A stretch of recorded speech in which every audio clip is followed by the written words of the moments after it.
ವೀರರಾಣಿ ಹಬ್ಬಕ್ಕ ಉತ್ಸವ ಸಮಿತಿ ಹಾಗೂ ಫೋಟೋಗ್ರಾಫರ್ಸ್ ಅಸೋಸಿಯೇಷನ್ಸ್ ವತಿಯಿಂದ ದಕ್ಷಿಣ ಕನ್ನಡ ಜಿಲ್ಲಾ ಉಸ್ತುವಾರಿ ಸಚಿವರಾದ ಆರೋಗ್ಯ ಸಚಿವ ಯುಟಿ ಖಾದರ್ ಅವರಿಗೆ ಅಭಿನಂದನಾ ಕಾರ್ಯಕ್ರಮ ಇತ್ತೀಚೆಗೆ ನಡೆಯಿತು.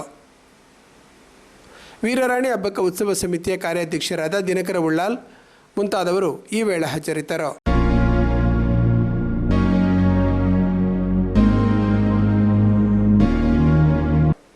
ಕಾರ್ಯಕ್ರಮದಲ್ಲಿ ವಿವಿಧ ಕ್ಷೇತ್ರದ ಗಣ್ಯರು, ಜನಪ್ರತಿನಿಧಿಗಳು, ಸಮಾಜ ಮುಖಂಡರು, ಛಾಯಾಗ್ರಾಹಕರು ಪಾಲ್ಗೊಂಡು ಸಚಿವ ಯುಟಿ ಖಾದರ್ ಅವರನ್ನು ಅಭಿನಂದಿಸಿದರು.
ಉಲ್ಲಾಲ ಫೋಟೋಗ್ರಾಫರ್ ಅಸೋಸಿಯೇಷನ್, ಉಲ್ಲಾಲ ನಮ್ಮ ಛೋಟಾ ಮಗು ಲಯನ್ಸ್ ಕ್ಲಬ್ ಅಲ್ಲ, ಲಯನ್ಸ್ ಕ್ಲಬ್ ಕೆರಮಣ್ಣೂರು ಇದರ ಜಂಟಿ ಒಂದು ಸಹಯೋಗದೊಂದಿಗೆ ತಮ್ಮ ಪ್ರೀತಿಪೂರ್ವಕ ಸನ್ಮಾನದ ಈ ಸಂದರ್ಭದಲ್ಲಿ ಉಪಸ್ಥಿತರುವಂತಹ ನಮ್ಮ ಗೌರವಿತರಾಗುವಂತಹ ಮಾಜಿ ಶಾಸಕ ಜಯರಾಮ್ ಶೆಟ್ಟರ್ ಅವರೇ, ಸದನ್ ಬಂಗೇರ್ ಅವರೇ, ದಿನಕರ್ ಉಲ್ಲಾಲ್ ಅವರೇ, ಹಬ್ಬದ ಸಮಿತಿಯ ಸರ್ವ ಸದಸ್ಯರೇ, ನಮ್ಮ KM ದೇವ ಪೂಜಾರಿ ಅವರೇ, ನಮ್ಮ ಲಯನ್ಸ್ ಕ್ಲಬ್ಬಿನ ಅಧ್ಯಕ್ಷರಾದಂಥ ಸಿಸಿಲಿಯರ್ ಅವರೇ, ಅದೇ ರೀತಿ ಫೋಟೋಗ್ರಫಿ ಅಸೋಸಿಯೇಷನ್ ಅಧ್ಯಕ್ಷ ರಾಜೇಶ್ ಅವರೇ, ಲಯನ್ಸ್ ಕ್ಲಬ್ನ ಸದಸ್ಯರೇ, ಸದಸ್ಯರೇ, ಇಲ್ಲಿ ಸನ್ಮಿತ್ರರೇ, ಅತ್ಯಂತ ಸಂತೋಷವಾಗ್ತಿದೆ ನಿಮ್ಮ ಪ್ರೀತಿಪೂರ್ವಕ ಗೌರವ ಸನ್ಮಾನ ಸ್ವೀಕರಿಸಲಿಕ್ಕೆ.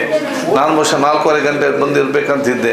ಮತ್ತೆ ನನಗೆ ನಾಳೆ ಬೆಳಿಗ್ಗೆ ಗುಲ್ಬರ್ಗದಲ್ಲಿ ರಿವ್ಯೂ ಮೀಟಿಂಗ್ ಇದ್ದ ಕಾರಣ, ಮುಖ್ಯಮಂತ್ರಿಗಳ ಇದ್ದ ಕಾರಣ, ಮತ್ತೆಲ್ಲ ಮಂತ್ರಿಗಳು ಆಗದಿದ್ದ ಕಾರಣ ಸ್ವಲ್ಪ ಬ್ಯುಸಿ ಇರ್ತದೆ. 10-15 ದಿವಸ ಇರ್ತದೆ. ಒಮ್ಮೆ ಎಲ್ಲ ಎಕ್ಸ್ಪೆನ್ಷನ್ ಆದರೆ ಮತ್ತೆ ನಾವೆಲ್ಲ ಕೂಡ ಫ್ರೀ ಆಗ್ತೇವೆ. ಅದಕ್ಕೆ ಮತ್ತೆ ಇವತ್ತು ಹೋಗಬೇಕು, ಈ ಸಮಯದಲ್ಲಿ ಏರ್ಪೋರ್ಟಲ್ಲಿ ಇರಬೇಕು. ಅದು ಕೂಡ ನಿಮ್ಮಲ್ಲಿ ಬಂದು ನಿಮ್ಮ ಪ್ರೀತಿಪೂರ್ವಕ ಆಶೀರ್ವಾದ ಪಡ್ಕೊಳ್ಬೇಕಾದ್ರೆ ಬಂದಿದ್ದೇನೆ. ತಾವು ಇವತ್ತು 2-3 ಮನವಿಯನ್ನು ಕೊಟ್ಟಿದ್ರಿ. ಖಂಡಿತವಾಗಿಯೂ ನಾವೆಲ್ಲರೂ ಕೂಡ ಒಗ್ಗಟ್ಟಿನಿಂದ, ಪ್ರೀತಿ ವಿಶ್ವಾಸದಿಂದ ಪ್ರತಿ ಹಂತದಿಂದ ಮುಂದೆ ಹೋಗುವ ಕೆಲಸ ಮಾಡುವ. ನಾನು ನಿಮ್ಮ ಜೊತೆ ಕೂತ್ಕೊಂಡು ಚರ್ಚೆ ಮಾಡಿ ಮುಂದಿನ ಆ ಕೆಲಸಗಳಿಗೆ ಏನು ಮಾಡಬೇಕಾದ ಹಂತ ಹಂತವಾಗಿ ನಾವು ಮುಂದೆ ಹೋಗುವಂತ ಹೇಳಿಕೊಳ್ತಾ ನಿಮ್ಮೆಲ್ಲರ ಆಶೀರ್ವಾದ ಬೇಡಿಕೊಂಡು ಮತ್ತೊಮ್ಮೆ ನಿಮಗೆಲ್ಲ ಶುಭಾಶಯ ಸಲ್ಲಿಸಿ ನನ್ನ ಮಾತು ಮುಗಿಸ್ತೇನೆ.